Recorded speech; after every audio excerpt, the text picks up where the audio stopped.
If you're a smoker or diabetic, you're even more in danger. Doctors say everyone should wear layers and limit their time outside. Here's what to look out for when frostbite sets in. Oftentimes you might start to notice some pain, some redness, some swelling at the hands, at the nose, at the feet. These are some of the places that are most commonly affected. UVM says you should visit the emergency room if you think you have frostbite. Now, what about people who don't have a place to go? NBC5's Carolyn Sistran has more on how local shelters are getting ready and the demand they're already seeing.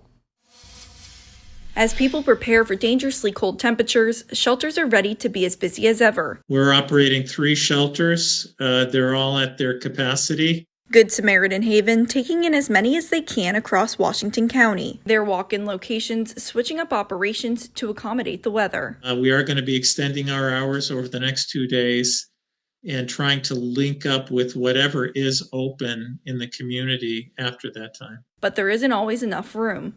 We'll pay for motel rooms just ourselves directly if there's somebody who needs a place to stay that particular evening. Members of their team also manning a local bus station all throughout the night, so it can stay open for the handful of people who have been sleeping there. In Burlington, on these very cold nights, we try to bring as many people in as we possibly can. The Committee on Temporary Shelter, also known as COTS, seeing the need too. It's been very difficult this winter and last winter to balance the effects of the COVID-19 pandemic with the safety related to cold weather. Trying to give everybody a warm place to stay that doesn't pose a higher risk to spread COVID-19. We're trying our best to follow all of the CDC guidelines and the state guidelines in terms of health and safety, while allowing as many folks as possible to safely come in at night. For those trying to escape the cold and COVID, COTS is also helping the state with resources as they provide emergency shelter for Vermonters in hotels and motels. Carolyn Sistran, NBC5 News. If you'd like to help these organizations, they have a list of their specific needs online. Those are the websites there on your screen right now, and we also have them linked on our website, mynbc5.com.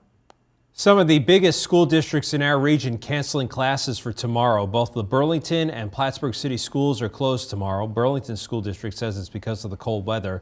Plattsburgh City School District says the weather and staffing shortages are the reasons. It'll be considered a snow day for both districts. Many other schools across our region also closing their doors for tomorrow. We have a full list on our website that we're putting together. The website is mynbc5.com.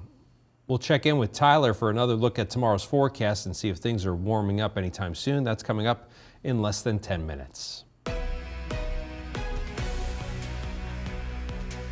I would not be surprised at all if we go over 1 million cases per day.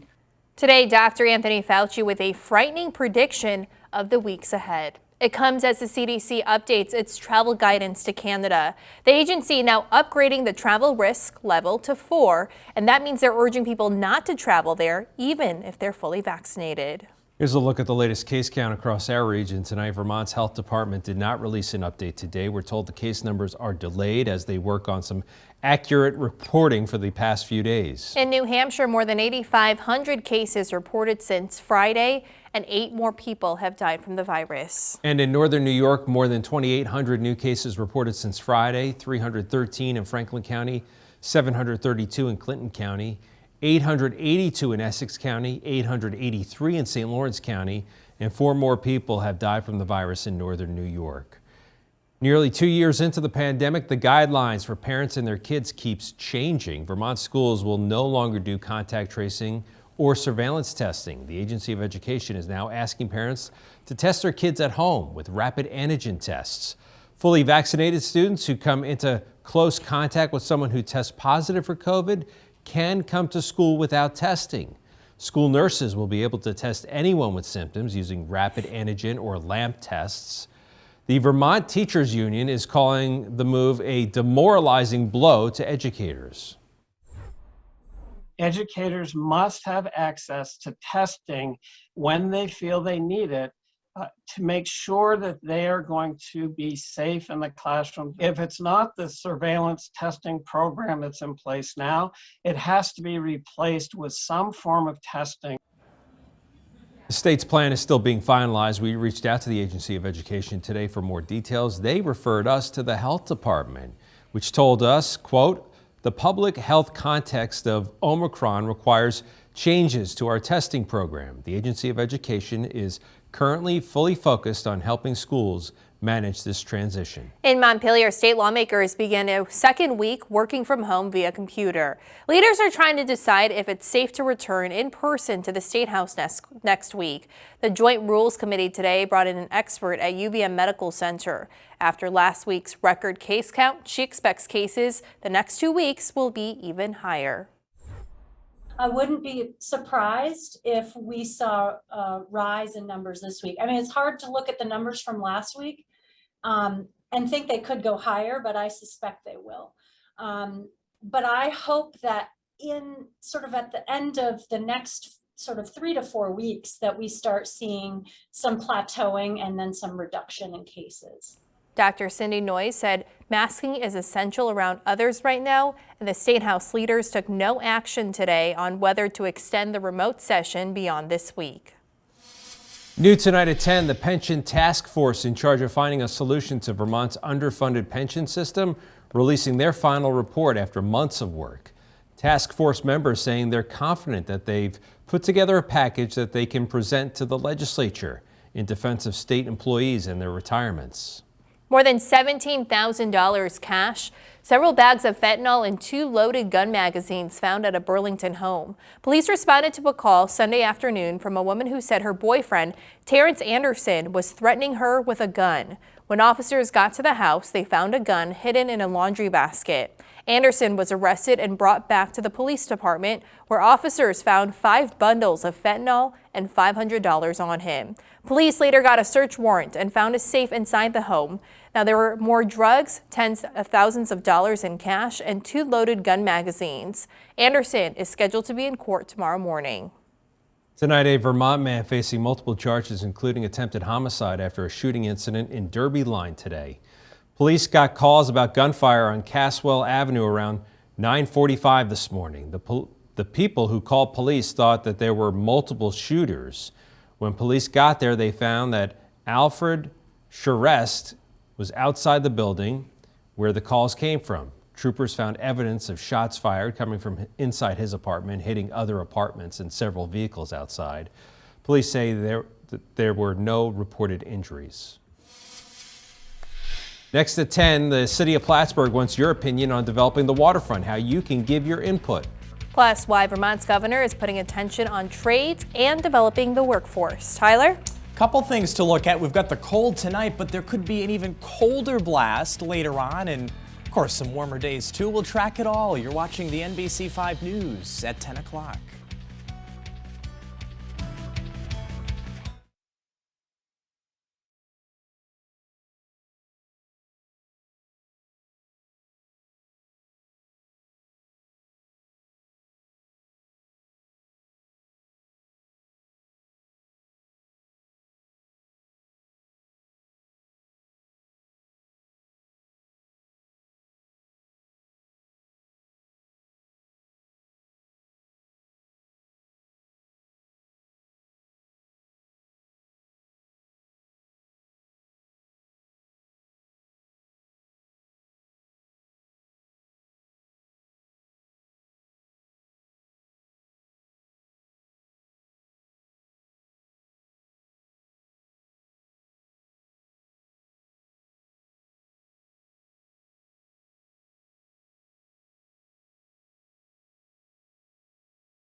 Local, late-breaking news with Brian Colleran, Alice Kang, and Chief Meteorologist Tyler Jankowski.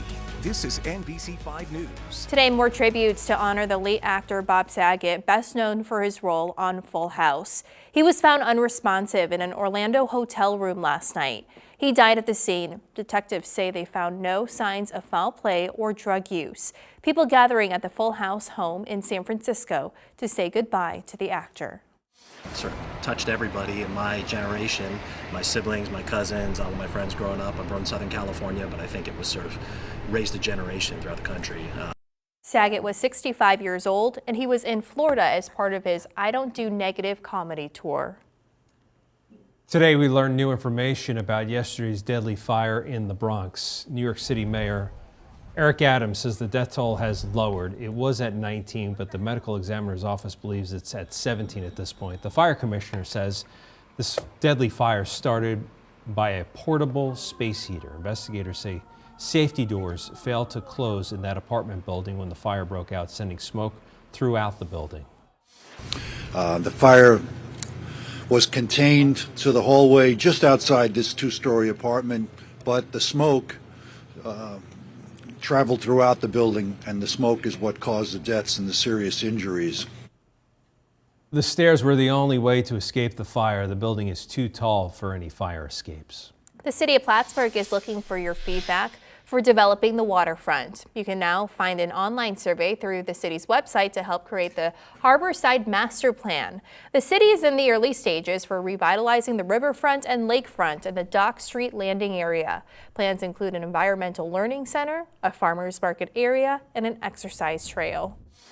Right now, we're just looking at getting community feedback, looking at what the best use of that property is. There have been a number of studies for best use of that property. Community members can fill out the survey through January 23rd. There's a new bill going through the Vermont State House looking to define what environmental justice means throughout the state. Vermont is one of 8 states without an environmental justice policy, which would ensure all people are given equitable access to resources and discussions surrounding environmental initiatives.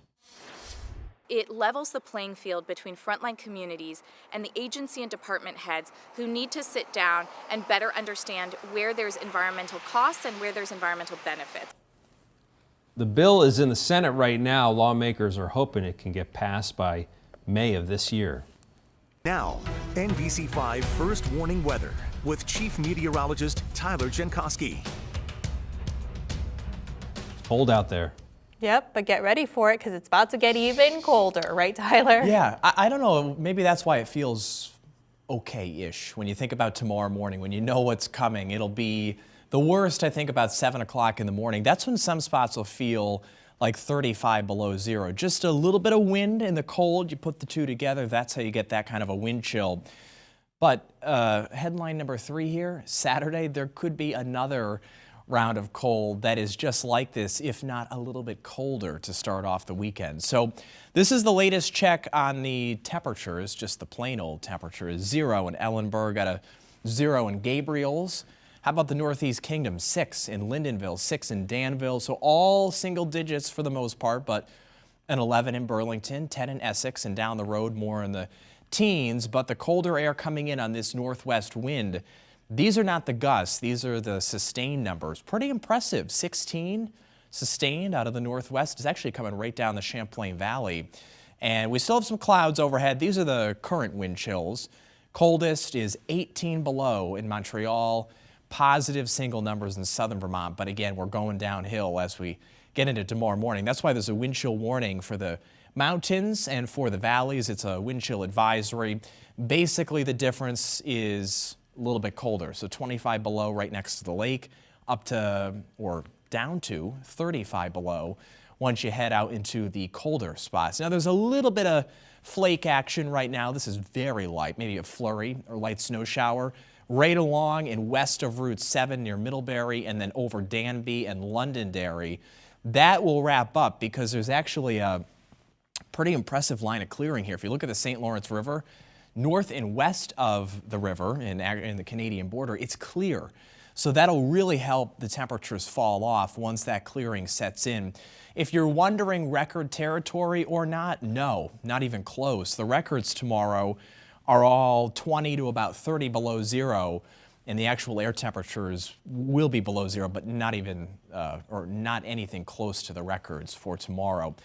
We've got the Church Street camera here where it is pretty quiet because it's cold. We've got the reading in at 11 at the airport, north at 16, so getting colder by the hour here. The early morning hours are alert day, or alert weather, I should say, because of how cold it'll be, but then the sunshine helps a little bit, but I think some of us will have clouds. Best chance for clouds tomorrow just east of Lake Champlain. There could even be a little flurry because of Lake Champlain, the big temperature difference between the water and the cold air up above. But on Wednesday, I think we all get back into the clouds. There will be some snow showers over northern New York during the day Wednesday. And then as we get into Saturday on the temperature trend, that's the potential for round number 2 of this kind of cold. So here we go overnight.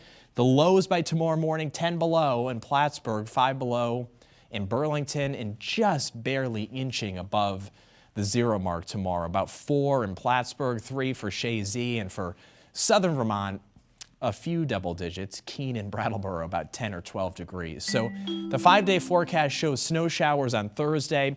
Not bad feeling with a high of 34 on that day. And then the next round of cold is Friday into Saturday. The low Saturday morning could be 10 below. Brian, Alice?